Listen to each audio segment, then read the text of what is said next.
Hello， 大家好，这里是大叔，今天给大家带来 PCE 版本的成龙之龙。画面呢比红白机好了很多，另外大家就说这个人物像不像吧。开场的剧情，女朋友被抓走了，咱们要去救啊。这张地图很多小伙伴已经很熟悉了。游戏的基本系统呢和红白机版是一样的。画面得到了大幅度的进化，大家看这个头发，明显是加了特技啊。另外，这个鼻子实在是太传神了，特别有那个味道啊。基本操作还是一样，我放了一个波动拳，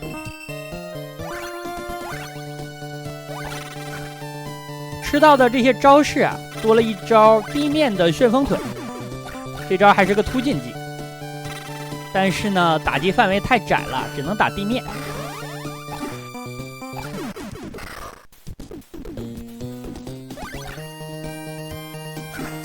前方不远呢，有一个铃铛的所在地啊，咱们可以玩一些小游戏。吃到了倒挂金钩，这个技能呢，打本关的 BOSS 比较好用。这个版本看清了，它是铃铛。因为红白机版呢，我一直以为是一个铲子啊。开始这个小游戏，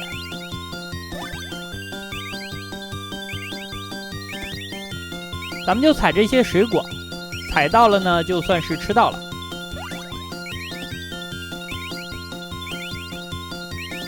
根据咱们采到的数量，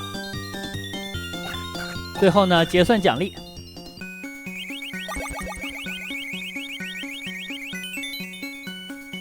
小游戏的种类也比较多，碰到呢我就进去给大家看一下。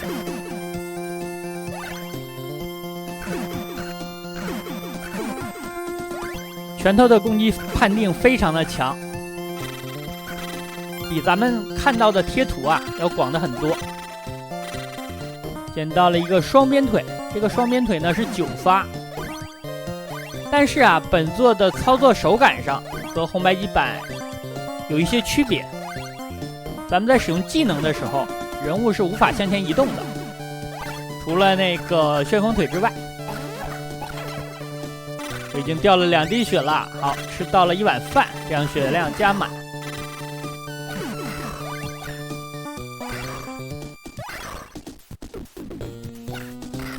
给的技能的数量呢，它也是比红白机版要多的。之所以这样考虑呢，是这个版本啊，同屏的敌人数要多于红白机版，而且呢，也没有那种很烦人的画面闪烁。因为 PCE 这个主机呢，它的性能比红白机要强一些，介于红白机和超任之间吧。毕竟据说是采用了一个16位的图片处理芯片。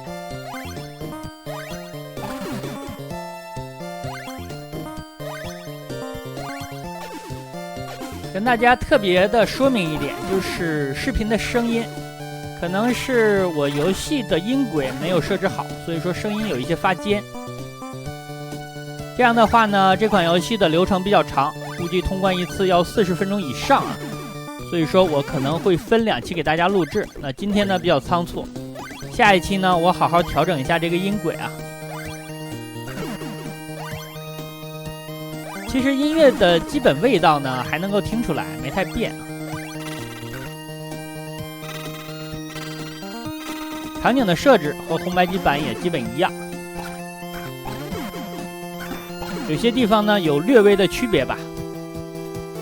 比如这个场景呢里边有2个铃铛，所以说它就不是那种强制卷轴了。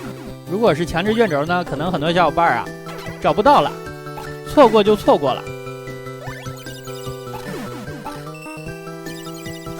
这碗饭不用吃了，咱们满血啊。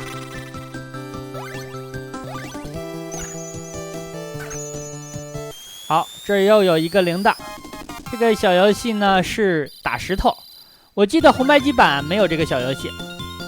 这个石头上呢上下有2个弱点，这个弱点呢会不断的切换，你要根据它切换的位置进行击打，直到呢用这块石头把所有的蘑菇都推碎。这个小游戏我感觉是比较简单的，但实际上呢，这款游戏的小游戏给的奖励我都提不起兴致，所以说很少去追求完美。本关呢打了一个 perfect， 结算一下奖励吧。这个奖励很夸张啊！它首先呢是结算咱们的波动拳，然后呢结算血量，最后呢结算奖命。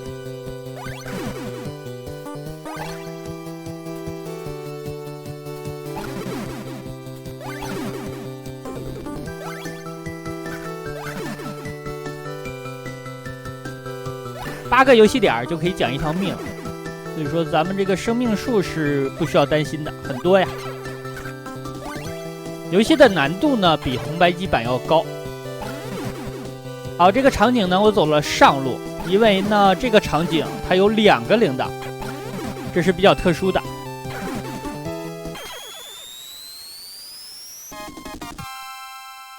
抓鱼，抓鱼我记得原版也有，就是打蹦出来这些鱼啊。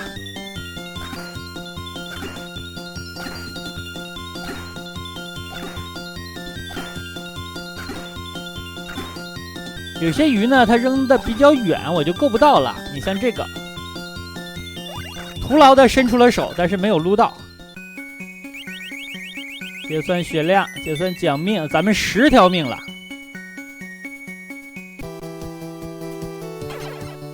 这就感觉无所谓了，对吧？可以随便浪了。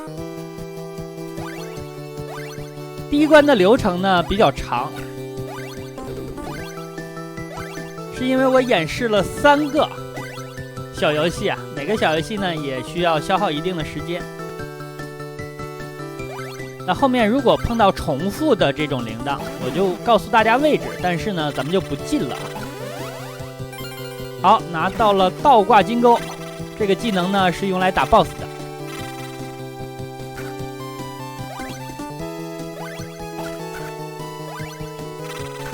前方不远就是 BOSS 战了。很多小伙伴可能对这个 BOSS 啊印象深刻，咱们看一下 PC 版本的长什么样吧。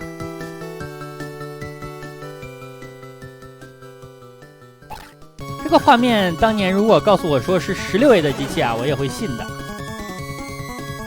开场呢，我在左边涂了一下板边，是吸引第一个火球，向那个方向进行射击，这样咱们打 BOSS 呢会从容很多。来，咱们续一发波动拳。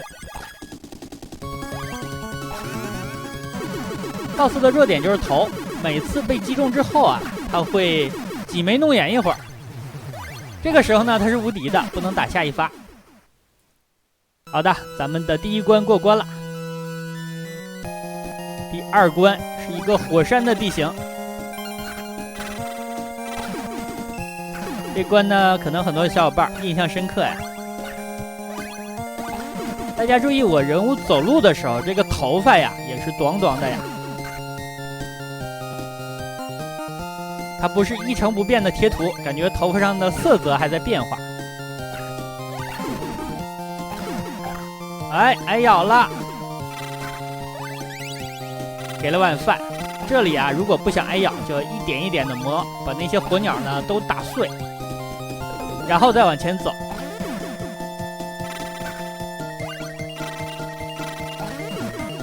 技能的话，不需要咱们节省，因为呢给的很多。这个火龙太大了，被烧到了，无所谓啊，咱们赶路，因为这关的血量给的非常充裕。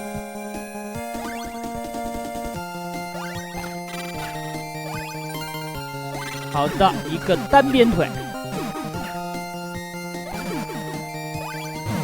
单边腿我是比较喜欢用的，因为打击的范围啊、目标啊非常明确。唯一需要注意的呢，就是之前我提到的，使用技能的时候，这个人物是原地放出的，所以说你的攻击范围、打点要算清楚。掉了2次血了，都是被这个龙搞的呀。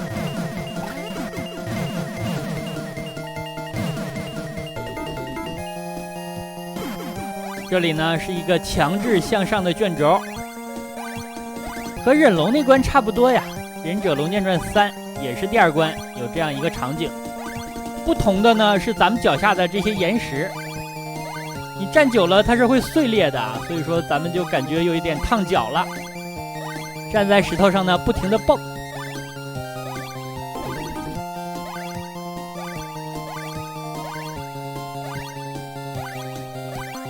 我的能量球吃到了58颗。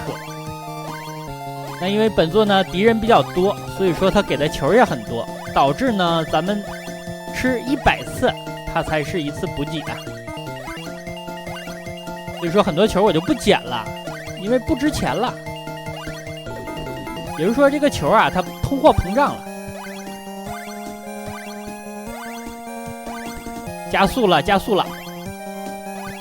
下面的岩浆啊越来越高，而且速度呢也越来越快，咱们要稳住啊。好的，本关的第2个场景又变成了冰。这关啊冰火2重天，很少人能够顶住啊，需要一定的经验。不要慌，沉住气，否则你输了的话呢就一泻千里了。哎，踩到了老鼠。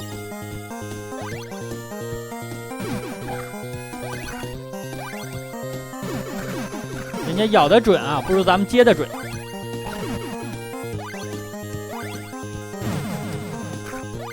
这里走上路是因为有一个铃铛，这个铃铛呢是打木头人。木头人原版也有，但是跟这个略有区别。主要区别就在于原版难度很高，这个版本呢打起来比较轻松，你可以挨打，仍然可以把这个木头人打碎。只要都打碎了，就算是咱们 perfect。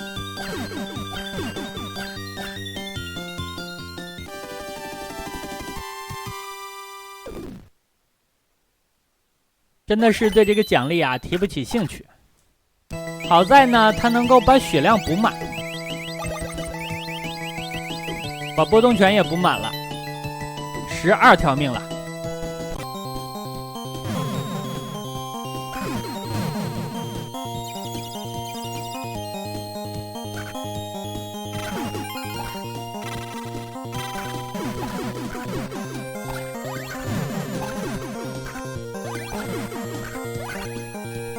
这样呢，打 BOSS 了，咱们还有7发单鞭腿。弱点就是头，需要注意的地方呢，就是根据节奏吸引它这个流星球啊，砸地面。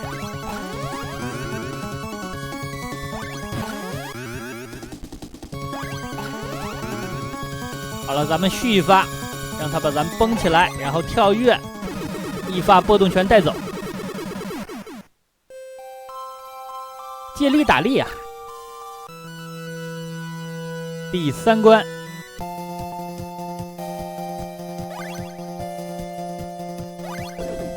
第3关的开场呢，都是考验跳跃。这关出现了很多绿的乌龟，还有红的乌龟。所以说，很多小伙伴小的时候啊，玩到的超级玛丽时代，就是把本作换了一个皮，把主人公呢换成了马里奥。这样呢，在本关的时候可以说是一丁点的违和感都没有。大家看这个红色的乌龟，还有绿色的乌龟。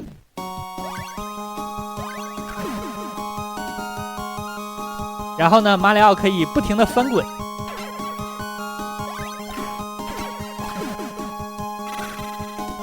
好的，我捡到了一个不太好的技能，这个技能啊少用，尤其是在这一关，因为它是一个突进技啊。咱们现在正在考验跳跃。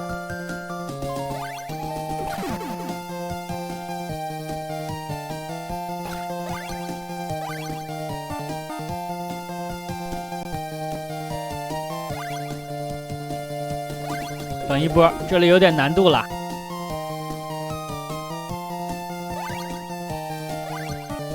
是河豚吗？满身都是刺啊！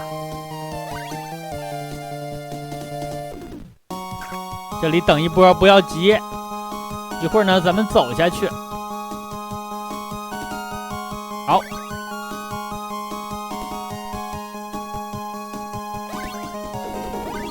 这个场景如果掉下去啊，它不是挂一条命，而是掉到之前的场景，所以说还是比较合理的。这里啊，咱们逃一个克，用水流把咱们冲走。这里的要点就是强大的肺活量，在水里啊能够憋住气。跳瀑布，好像这里一共要跳3次瀑布，然后就是 BOSS 战了。那 BOSS 呢和原来也一样，是那只青蛙。这里我仍然在偷懒啊。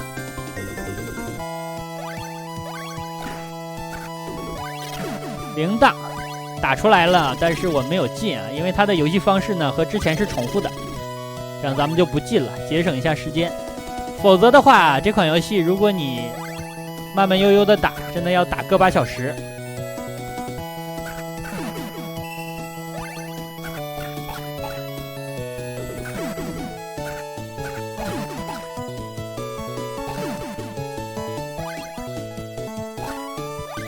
这里是双边腿，有计划的呢留一个技能，后面打 BOSS 用。这个 BOSS 啊特别菜。哎，我打点打高了，我用拳头去摸它，结果它咬我脚。咱们蹲下踢它好了，掉了一滴血呀。但是呢，我感觉无所谓了啊，因为这个 BOSS 特别简单，咱们剩1滴血呢也能够打过它。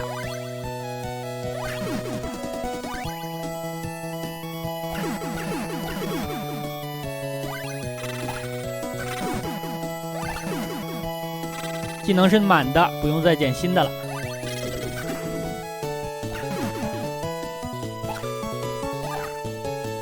又被咬了一下，但前方就是 BOSS 战了呀。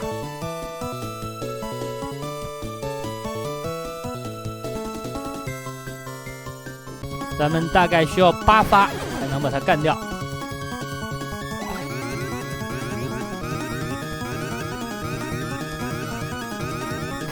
好，打完。那好吧，本期呢时间差不多，先给大家录制到这儿了。